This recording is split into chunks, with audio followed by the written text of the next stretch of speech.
everyone, and welcome to Power Ballads. Today, I have with me Ayana Robinson, Chief Client Officer at Porter Novelli, and longtime friend of mine.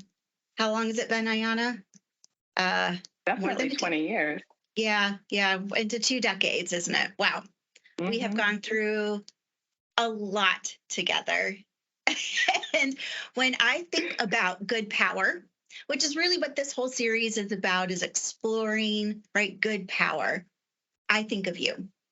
When I think about a powerful, strong woman who uses that for good, man, I have just seen you do incredible things with clients, with your teams, Team Flawless, hashtag flawless, right? Hashtag flawless. Yep. Oh man, it's just incredible. And so I'm really excited to talk with you today and just hear a little bit from you about your reflections on power.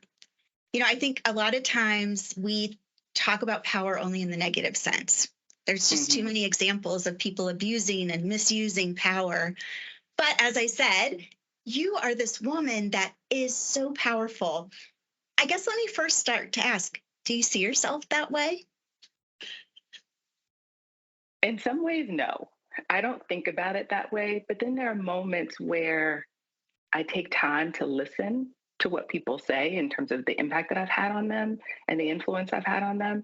And I realize that I have been given um, a power and an ability to, I call it liberate greatness. It came from an award that Porter Novelli had, but a Yes. term called liberating greatness. And I realized that that is one of the powers that I have, is to help people really lean into the fullness of who they are and experience great things because of who they are and the skills and the abilities that they have. But I never really think of it that way. I just think of it as that's just what you do to help and support people, because I've been blessed to have so many people kind of lean in and pour in and support and help cultivate me. But when I think about the term, I don't really think about it. And then I've got daughters at home that keep me real humble and let me know that they're the ones that kind of run things when I'm supposed to be the one running things. Hey, listen, that's part of your liberating greatness in them, right? Helping True, them true. find and tap into and experience their own power. Well, let's back up a little bit. While, while we worked together for decades, there was some time that we didn't work together. So, and there's others that don't know you, so are just getting to know you. So, talk a little bit about your background and your career. Well, I'm a young lady, a woman from Virginia. That's where I was raised, and I went to University of Virginia. And while I was there, the joke that I tell people is that I got scholarships to get to UVA. Using public speaking skills. And I remember my junior year, I was in class and took a public speaking class, and I got a B on my first speech. And I just was not interested in that. So I took the professor to coffee, and she actually was a student that was in PR and came back and got her master's degree in communications and rhetoric from the University of Virginia. And she was shocked that I was so interested in making sure I got an A in public speaking, that apparently I made an impression with her. And so when I was graduating from school, I actually thought I was going to become a writer and got an internship. And I was supposed to go to the Dayton Daily News in Dayton, Ohio, and write for a newspaper. And I got a call from the department saying that this woman named Kathy was trying to get in touch with me. And I remembered that was the name of my professor. And I give her a call back, and she says, I think I have a job for you at this place. And it was another agency. At the time, they called it Manning, Selvage and Lee. Now it's MSL. And I had never even heard of PR. And this was just when the internet was getting up and running and places had uh, home pages and everything. So I did a little internet research to find out what this company was all about. Went up and interviewed and got the job. And so that launched me into the PR career that I have today.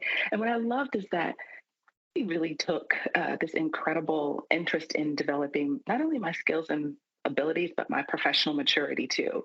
And I Mm. remember the first time we were supposed to travel, and I didn't have a credit card. And so they had made the arrangements for us to get there, but then I was supposed to have a room. And so I'm looking at her, and she said, this is not college or high school. We're not bunking together. So she says, I'll pay for your room this time, but get a credit card. And so it was just like little things like that that I didn't understand this world that I was coming into. But she walked me step by step for many years. Then I went back and got a master's degree. And I thought I was going to work for the federal government because I wanted to do well and make an impact on the world. And so I went back to the University of Maryland to get that. And then when I graduated, I realized I was going to come in at a GS9 step 2 or something like that and make $3.50. And that was not going to work. So at the time, Arthur Anderson offered me a job in their Office of Government Services. And so I spent probably about a year and a half driving back and forth to Security Boulevard, which was the headquarters for what was HCFA, the Healthcare Financing Administration, which is now the Center for Medicare and Medicaid Services. Hated management consulting. And my old boss, Kathy, told me about Porter Novelli. And so I interviewed there and got a job, and I've been there 22 years ever since. And have done everything that I ever could have imagined. People say 22 years at one company, but it's like every 4 or 5 years, I got a brand new job. So I started out in health doing smoking cessation, working with the Truth Campaign. That was fun. Cancer prevention. And then I moved to Atlanta and start working in government. And that's where you and I started working together. And you 2 stepped me through understanding how to create social marketing campaigns that were effective. So I worked in, we called it the below the belt practice, but we did HIV and AIDS and teens and STD awareness. And then I went back to my first love of issues in crisis management, working on corporate communications campaigns. And so took over another group, which is where Team Flawless was born. And we can talk more about that, but then got into issues in crisis management, corporate communications, which I loved, and continued to do that. Went through an acquisition that I'd never done before with very large public companies, just lots of so many different things. And then I got the chief client officer job in 2020. And so just have loved all the different issues and sectors I've been able to work with and experience over the years. And it's never gotten boring to me. Even when I think, oh, maybe it's time to go, something just pulls me back in, something a little new, something different. So it's really been a blessing. That's awesome. I did not realize some of that early stage, and shouldn't surprise me in our connections too. But I do want to go back to one thing you said about public speaking. And if a skill, a superpower, to be able to harness that, I mean, it's incredible and I really credit my early, actually how I even got to Porter Novelli was through a public speaking opportunity where Ed Maybach heard me and was like, she'd be interested to come, here. So it is, but to then have that desire. So I love that you didn't get the grades you wanted. And instead of just moaning and complaining about that, you took the professor out to coffee. I mean, I'm like, that is classic Ayanna, all the way back when you were a freshman in college. I love it. I love it.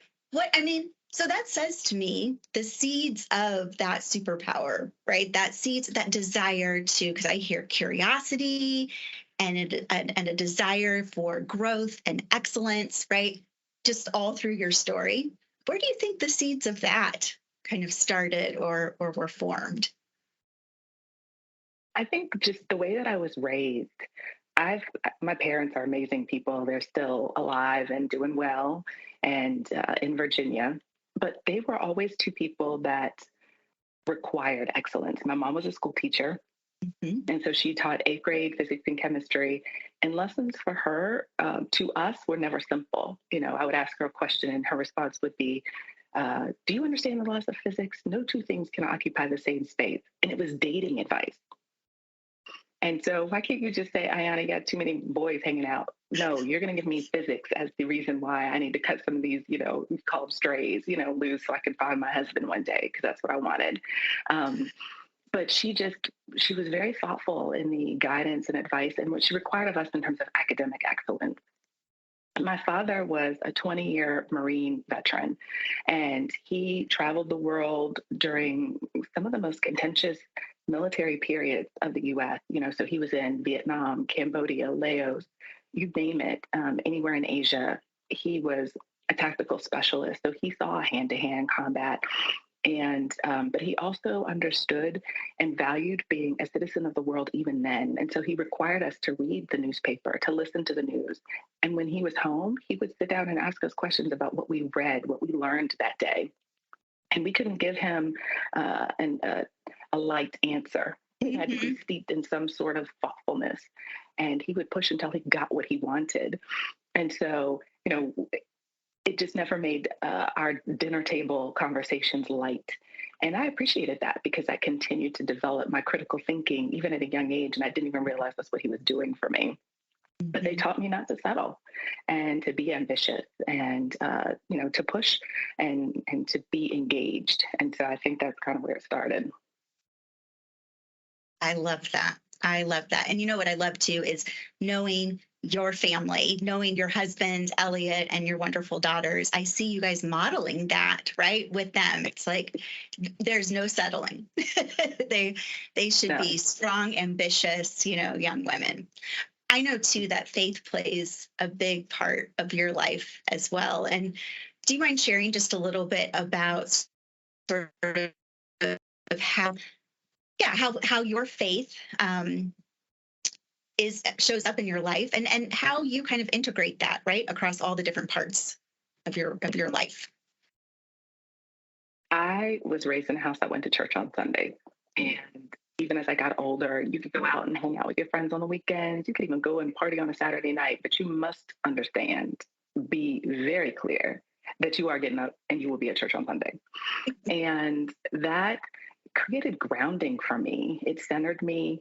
It gave me a place where I learned so much about public speaking and presentation because, as part of the church, you were always involved in programs, whether it was speaking for Sunday school programs or the Easter play or the Christmas play or presiding over service for the youth program. But there were a lot of skills that you use in everyday life that I got at church. And then also just realizing that in this world, there's something greater than you. And so, because of that, there's accountability to be a blessing to others because you have been blessed. And so that's just how my mom and dad walked out this life in front of me. They also showed me stories of transformation. So I told you the story of my father, military specialist, tactical specialist. I mean, there are books that he's written on the art of war. And the joke is he could take a fork and kill you like 20 different ways with it. Not that we like that, but that's kind of his story, right? And then this is a man who came home from having served and then one day realized that there was another service that was being required of him. And so my father became a minister, went back and got a master's degree and now an honorary PhD in preaching the gospel. And so his story is that he took his hand from taking life through war to giving life through service and through preaching the gospel. And so my life has been these stories of interesting transformation, and also just the blessing that my father experienced all of that and is still a strong, clear, engaged father and husband. And so, that helped me walk through this life. And I see the responsibility is still there and even greater. And so I am a woman of service. I consider myself a servant leader on the job, not just thinking about my ambition, how do I move forward, but how am I a blessing to others and investing in them and giving them the gift of kindness and honesty and clarity to help people actualize their best selves on the job, because that shapes so much of what they're able to do as adults. And then in my community, whether it's through service work at our local church, or whether it's work that I do on boards, or just bringing coaching other young women, or just being a good member of the community, serving at schools and things like that. That's just something that I feel gives me the strength to continue to do what I'm supposed to do, because I know that I'm being blessed and been given favor in so many instances because of what I'm willing to give and do for others. Mm. And I feel like it's never steered me wrong. There's never been a moment where I felt like I did not know how I was going to be able to move forward. I may not have known what I was going to do, but I know that something was going to be made available to me. And so faith has just been at my core. And it brings me joy, to be able to invest in young women and young men in the local community, to see the babies growing up and having played with them in the front yards, and then now seeing them graduate and investing in their families and their growth and development, to see that transition happen at church, to see it happen on the job. Young ladies who I brought in many years ago are now running large teams for large organizations themselves. I mean, what greater blessing is that, to see the fruit of your hands grow up and manifest right in front of you? It is amazing. I think about some very special times we had at Porter Novelli where, I mean, I think we knew it at the time, but I appreciate it even more in retrospect of here we had a leadership team that were all faith filled. And Mm-hmm. to have that, because I mean, it's no joke, dealing with some of the pressures we needed to deal with. And Mm-hmm. we had a lot Mm-hmm. of fun and a lot of laughs, but there was a lot of stress, pressure, client demands, Mm-hmm. all kinds of demands. But we Happening shared in the this. midst of that. And that's the thing. I mean, I think about some of the hard times that we had, Mhm. deaths of parents, illnesses of children, personal physical health issues that came up. And we were able to call on each other to say, I need some prayer. I mean, let's be honest, Taylor, I just called you, 3 days ago, asking for some guidance with a kid in college. I mean, let's be clear. And I was comfortable coming to you because I knew where your guidance and your counsel was going to come from. It was coming from a place of faith, a place of understanding how God would want us to act in this world. And so it was very comfortable for me to just to say, yo, Taylor, I need some help on this one. Can you give me some words? And of course, as I said, you called me at the perfect time where I was a little anxious about the conversation I needed to have, just to make sure that everything was level set. And it was blessed because we were in the same place at the same time, at the right place at the right time. Yeah. Yeah. And I am more than happy to say, right, that has nothing to do with me. That's nothing to do with you. That's what I like to call a God incident, right? Not a Mm-hmm, coincidence, mm-hmm. but that's just amazing. Well, I want to know sort of what is it that inspires you today? Is there a person? Or is there music? Is there something that you read? Like, what do you tap into, right, for inspiration? Say that I'm a daily bread reader and a daily devotion reader. And what I love about my daily bread and my daily devotion is that they're just always on point. I remember I went through a period where I just kind of struggled with some things that were happening environmentally in my life and just in the greater world.